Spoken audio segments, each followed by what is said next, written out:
Oh God.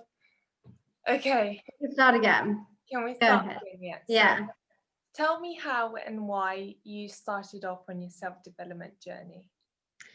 So I've always wanted to see a counsellor ever since I was a kid, just because I knew that it would make me feel better to talk about my feelings and how I felt. I always had this sense of like, I'm happy, but something doesn't feel quite right. And I think you're not often encouraged to talk about your feelings. I think it depends on your culture, but specifically like English culture, we're not very emotional creatures, beings. And so I always knew that there was something in me that wanted to like express that side of myself. But I think there was loads of little things that happened, and over time I decided actually I really need to see a therapist. So there was a combination of being labeled certain things as I was a child from people close to me, which then affected my confidence, my self-esteem, how I saw myself, and then constantly choosing the wrong pathways in education and jobs. And then I had a mental health breakdown with anxiety, and I had OCD and a bit of PTSD as well. And I think that was like the catalyst where I knew I couldn't carry on not seeing anyone for support. But I think I always had that sensation in me that I wanted to, but it just wasn't something that was A, accessible, B, affordable, or normal at that age. Because I probably would have seen one when I was like 14. But I didn't. I think when did I was 21. Yeah, How 21. did you decide to go to a therapist instead of reaching out to self-help books or YouTube gurus? I think I didn't actually truly know something was wrong. I thought that was just the way I felt.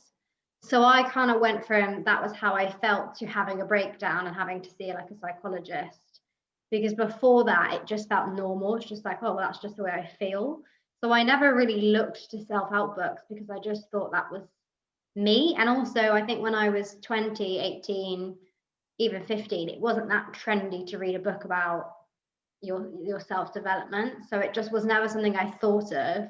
In my early 20s, I had read self-help books, but I just found them like they gave me a lot of pressure to fix how I felt just from reading that paragraph, that chapter. And I kind of would finish the chapter and go, oh, what do I do? And then I'd forget everything I was taught in the book. So I always knew that for me, like talking to someone and doing that type of work would have been more beneficial than reading. Do you mind me asking how old you are now? 25. 25. Yeah. Okay.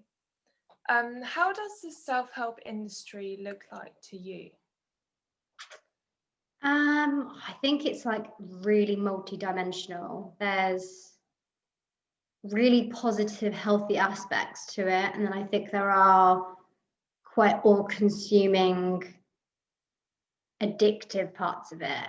And I think it can be quite overwhelming to find out what's what, which is good, which is bad, which is healthy, which is not healthy. And there's such a blurred line between what's healthy and what isn't.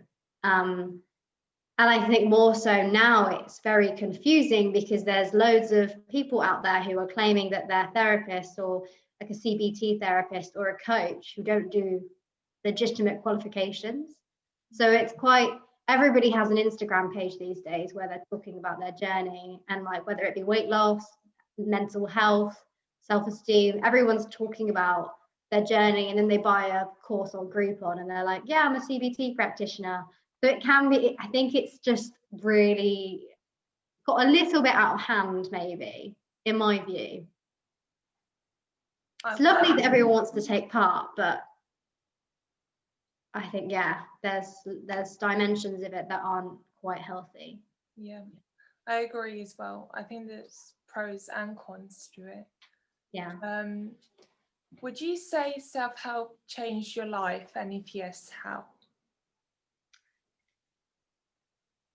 By self-help, do you mean the books or the therapy? Or do you mean both? Both of them. Both. Yeah. I wouldn't say self-help books in any sense have changed my life. I think that they've sometimes made me feel better, but I wouldn't give them any class or like credit for how I felt. I think the self-help in terms of the therapy has 1000% changed my life. I probably would not be a coach where I am now at 25 if I hadn't gone and seen a therapist those years ago. I think I would have been still so stuck in my ways, and I think I'd be really depressed. I don't even think that I don't know where I'd be. So I think it's fundamental to like my journey and all my achievements. The therapist in particular. Yeah. And all the work I did on myself as well, because my dissertation I did it on mental health, and that also made a big difference to my mental health. So, but that was my work rather than reading a book. What feedback have you gotten from people who have completed your workshops or coaching sessions? All very powerful. I've had people come to a workshop, which is about an hour and a half, and they say that they've never felt more connected to themselves ever in their life. They feel lighter, they feel more confident, they feel like their body energy is shifted, they don't feel as tense. And then in terms of I do a 4-month program with people, and when they finish that again, they say that they've just never felt this way before. It's just such a different sensation, and they no longer doubt themselves. They feel confident and don't question their abilities. They stand up for themselves. It honestly just, everything they describe and what I've experienced, it opens up a whole new realm of life. You do just feel completely different. How happy are you that you have managed to have such a positive impact on people's lives? Oh, so happy. There's nothing more that like gets my fire going. Like, when you get that real adrenaline rush when you've just done a presentation and you're like, oh my God, I went so well, or something like that. It literally feels like adrenaline is shooting through my body, and I get such a pit of excitement knowing that they have found the answers themselves, and all I've done is just supported them and guided them, given them some encouragement. But there's nothing else I would rather do with my life, genuinely. It's very fulfilling. How did you manage to not get addicted to self-help? That's a hard one, because my entire day is around self-help. So I do find it as a coach, and I think maybe the fault lies with social media. You don't really advertise on flyers and stuff anymore. It is all through Instagram and Facebook. And I do think that's quite toxic, because then my entire day is consumed around posting self-development stuff. So it can feel quite like ongoing. Like you never take a break from the self-help, because you're always giving self-help to others, and then everyone's always working on themselves. So I think there is sometimes it's like, oh wow, that's a lot.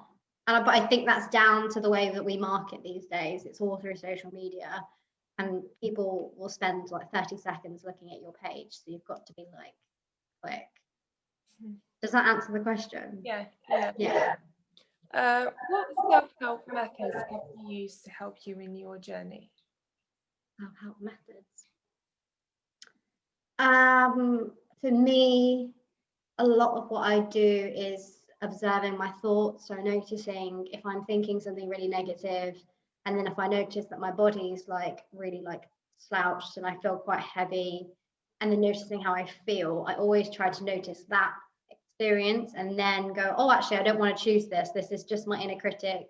This is just my anxiety, or this is just depression. I don't want any part of this. I want to feel, and then I choose a different feeling. So I use that. I do a lot of like gratitude, so writing gratitude, affirmations, talking to myself, so like mirror talk, or in my head just being like, it's okay, you are good enough.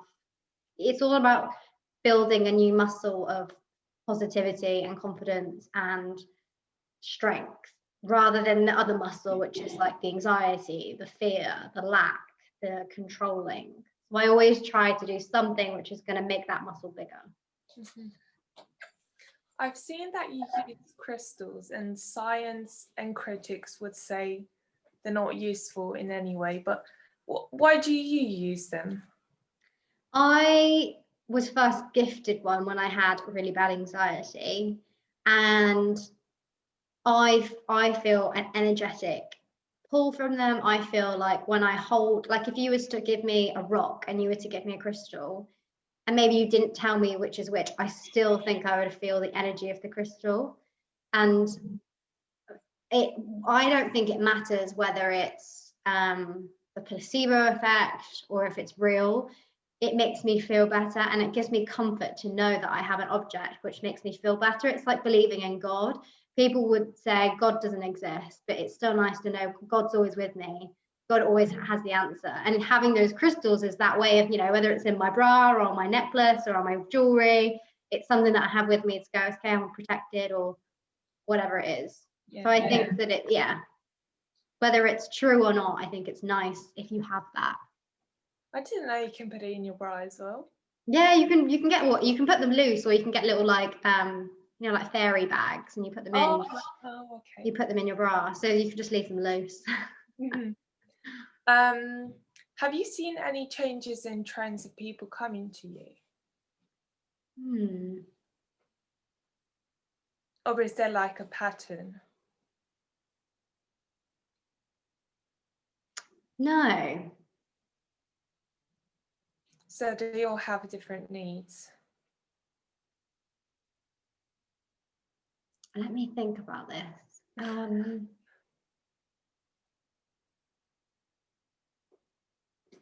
Quite commonly, the main thing that they come to me is about confidence and anxiety. But anxiety is just a symptom of the lack of confidence, in my view, in my experience. Usually they have literally, when I ask them, well, what do you want to feel in 4 months' time, or how are you feeling now, what do you want to change, they usually come up with very similar answers, to be honest.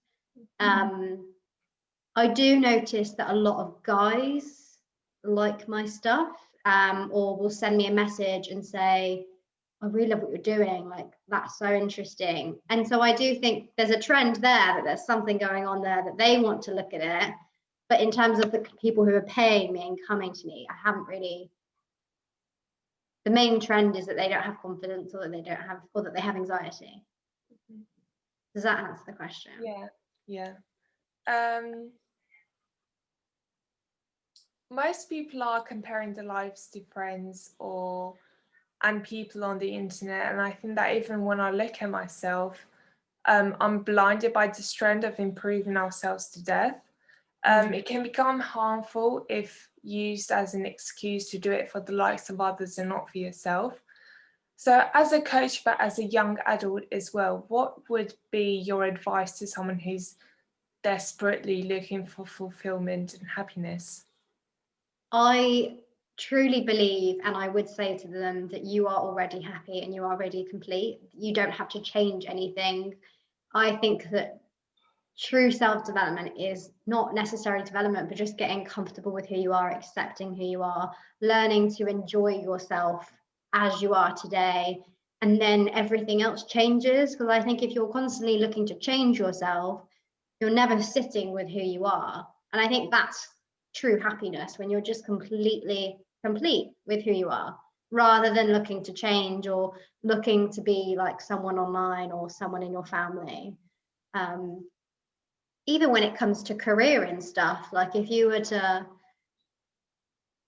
look at all your skills and strengths and everything that you can support a team with, or everything you can achieve with who you are today, rather than focusing on, oh, that person's a documentary maker, or well, that person's gone into parliament, like I could never do that. It doesn't matter if they've done that, because it's not who you are today. So it's just if you think about a science project, you can't compare yourself to someone who started in a different laboratory under different conditions. Like it's just, you're going off in completely different directions.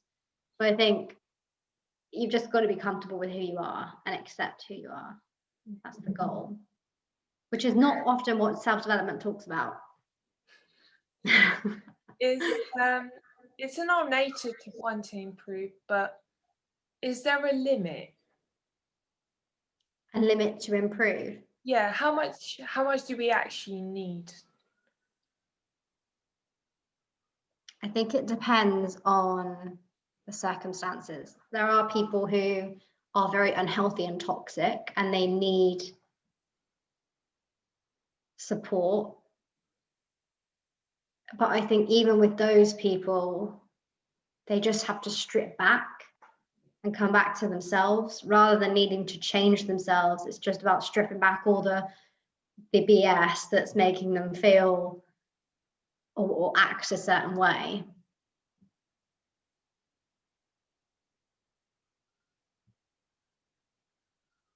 Yeah, I think, is there a limit?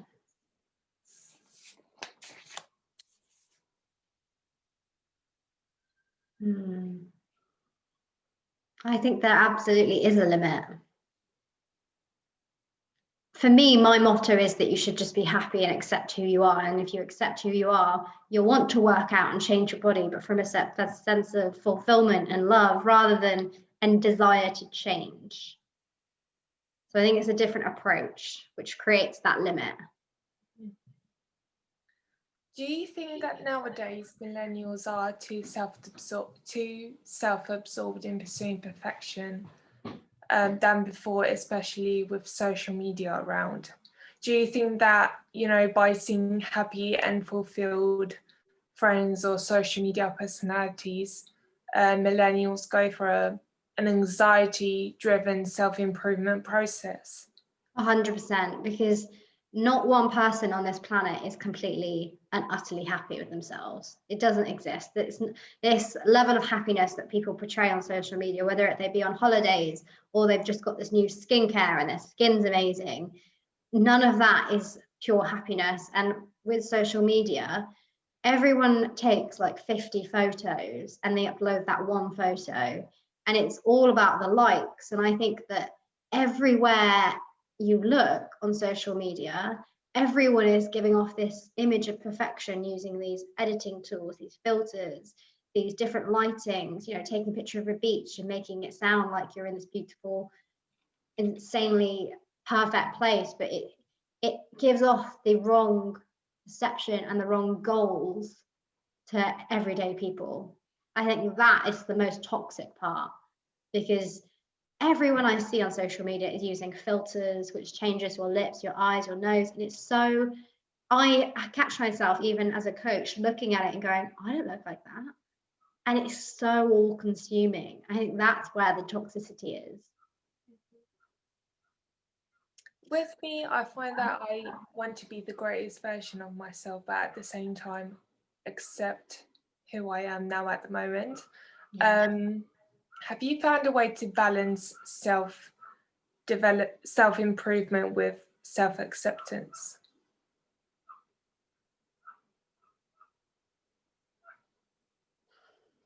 Have I found a way? Yes, I start everything I do with self-acceptance. And then I do the task or go to the gym or buy that new skincare. But I always do it from a place of I'm good enough as I am, but I want to do this as well. So I kind of layer it.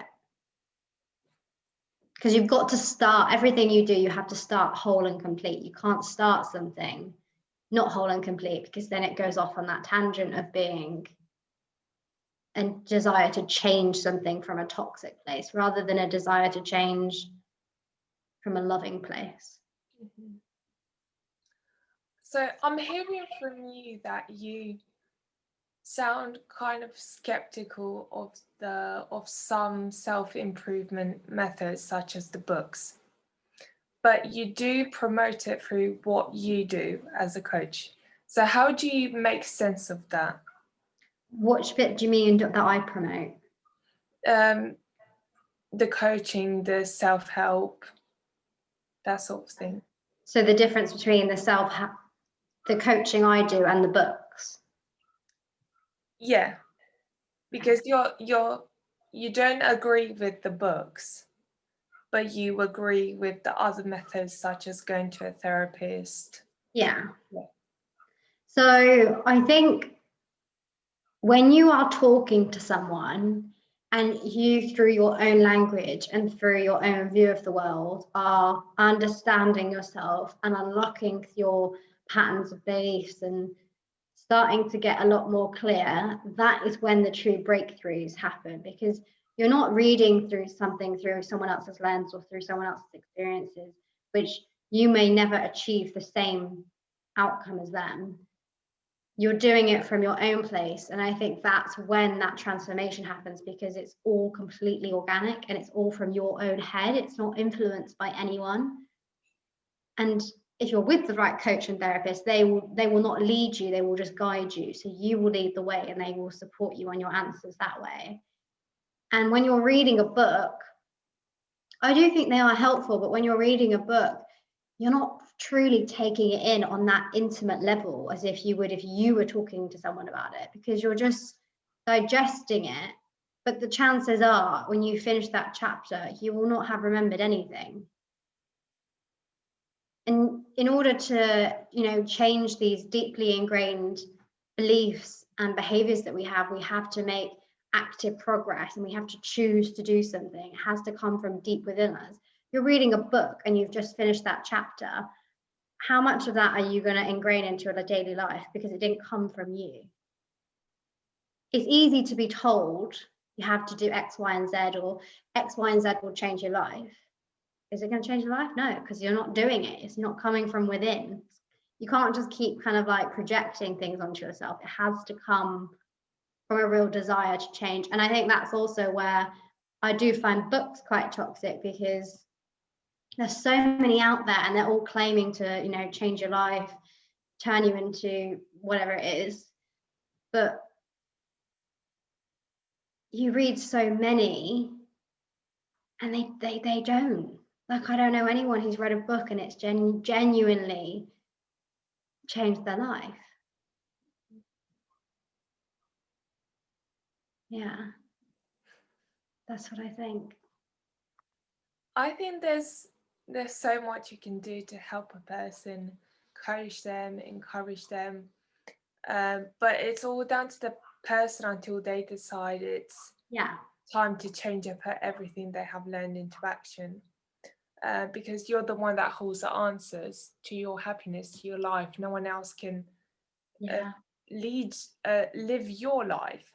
So my question is, what is the point then? Because self-development is pretty straightforward in the sense that we know deep down what we need to do to change ourselves. We've all come across self-help in some shape or form because it's so heavily emphasized. Yes, I could be amazing or do amazing for 6 months and then feel like I'm really changing and I'm really getting somewhere. Then at one point it all comes down and I'm back to square one. It's not like, I can live with you, Lucy, for the rest of my life to empower me and encourage me, because it's my decision, my action that that does the trick. And until I am willing, nothing's changing. Mm-hmm. So then what is the point? The point is being taught little things that will make lifelong habitual changes. So 1000%, if you were to work with me for 4 months, there will be a point in the next year where you will feel like you're back to square one, because we are creatures of habit. We will always, our little inner critic, our little monkey in our anxiety brain will always try to bring you back. And that is just also how it works. Like, that's just our build-up of nature, like our human psyche sort of thing. But it's just about having enough self-awareness to then go, I see what's going on here. I'm allowed to spend today, or I'm allowed to spend this week feeling sorry for myself and crying and being anxious and whatever it needs to be. But that self-acceptance, because you're going, I know what this is my anxiety again. okay, well, I accept it. I'm going to look after myself this week. Okay, the week's done. I'm going to try and get back on the horse. That is true survival, rather than this constant like thriving to be better. You're never actually looking after yourself. Does that make sense? Yeah. Yeah. And also, I think then it comes down to having the right therapist, because I don't think there's anything wrong with seeing a therapist for the rest of your life, because we are constantly evolving. We're constantly unraveling new layers of ourselves. We're constantly healing or undoing new traumas. But I think if you have the right support, you know, you could book off a one-off session with a therapist and say, you know, I did all this healing work 2 years ago with you for 6 months. Something's happened and I now need to come back to you. You could just come back for 2 sessions, 1 session, just to give you that little boost of compassion and support and feeling heard. And then you'll finish and you'll go, all right, everything's clicked back into place. We're feeling much more secure, that sort of thing. How important is it to surround yourself with the right people? Because I know some people that need help don't have the money to go to a coach.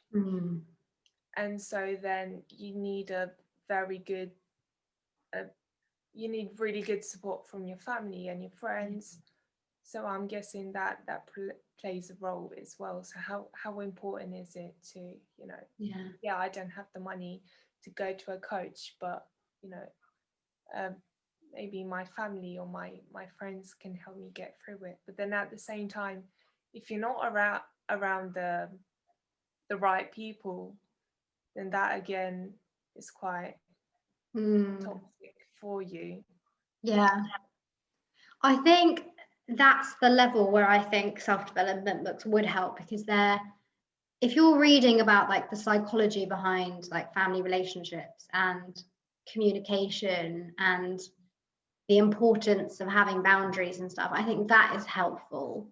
But when it comes to undoing all your beliefs and your habitual behavior, I have not experienced a book that can help. But I think that it's so important to have people who light you up in your life, because that we're creatures of social, you know, we're social beings, we like connection, and if you don't have people who light you up, then that's really hard.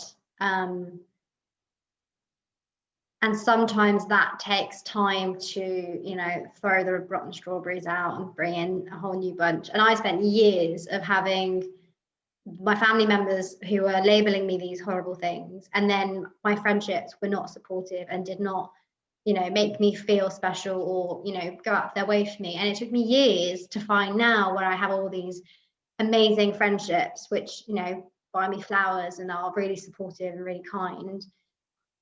And that I think that is just part of building your character. Like, you have to sometimes weed out the rubbish for the little nice seeds that you want to plant. So I think, yeah, having positive relationships in your life is really important, and you've got to be able to communicate with them, tell them how you're feeling, and give them chances to step up and support you and make you feel heard, make you feel special. And if they do not do it after a set amount of chances, then I think that's when you start to realize, like, oh, okay, the people in my life aren't helping me on this journey. What do I have to do next? It's just, there's so many like unraveling layers to it. It's hard to pinpoint just one thing. Do you think that there's some cultural ambivalence towards going to a psychotherapist or going to a coach? What do you mean by cultural? What did you say? Cultural ambivalence. So like people thinking, oh, going to like embarrassed and shame. Yeah.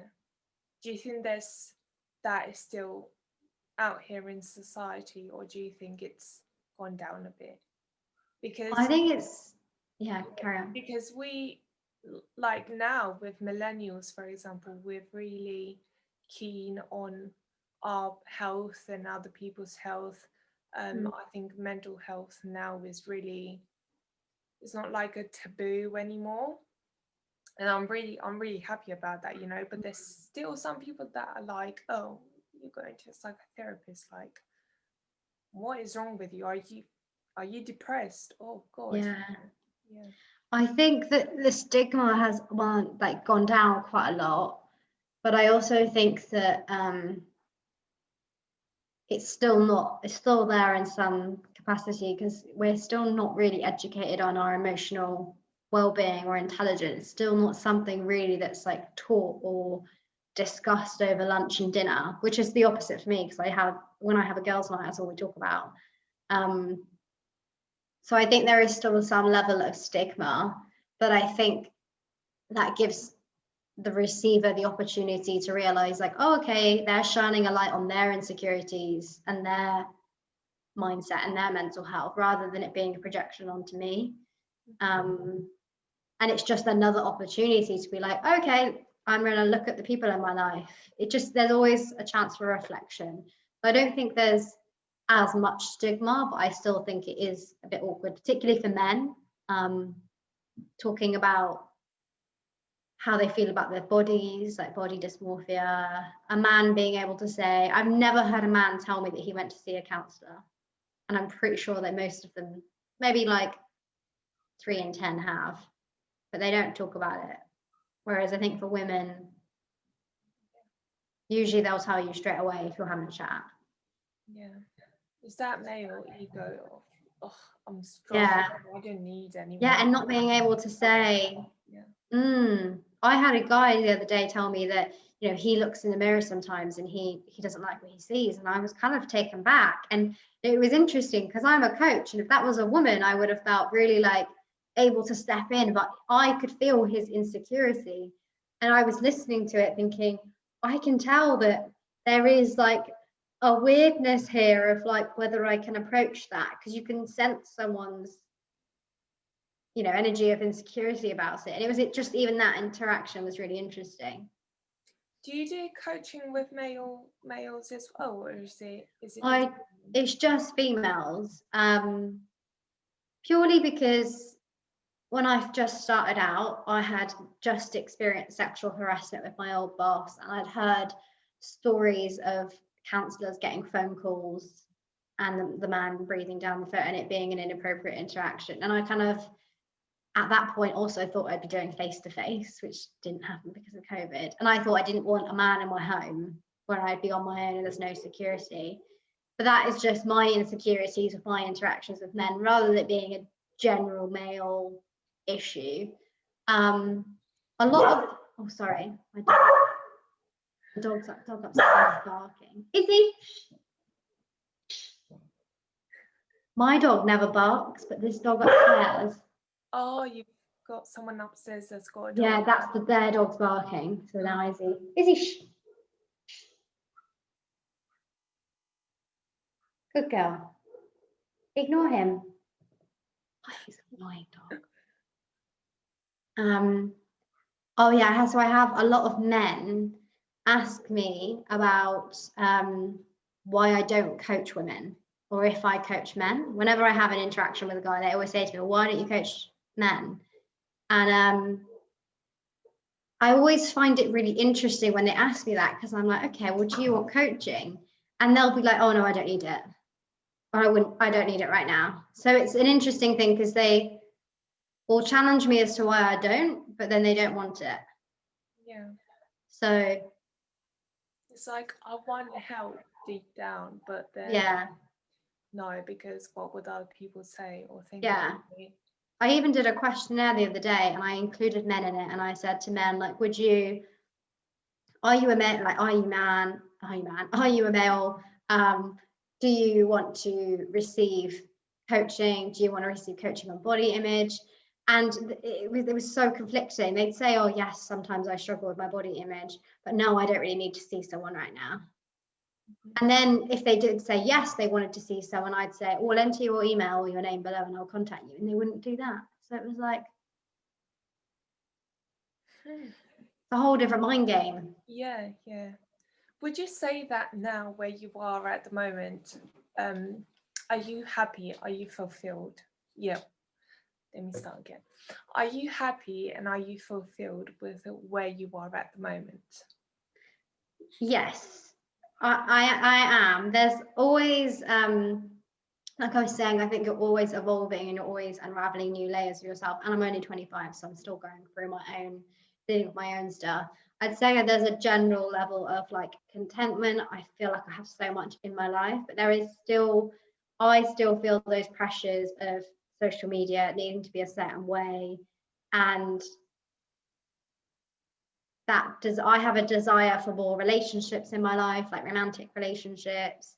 So I think I am very comfortable with who I am, where I am, but I'm waiting for more to come. I'm waiting for more of that, and also battling like that social media side and all the normal stuff a 25-year-old goes through, sort of thing. But with that, I'm in a much better place of like acceptance, self-worth, like confidence, and yeah.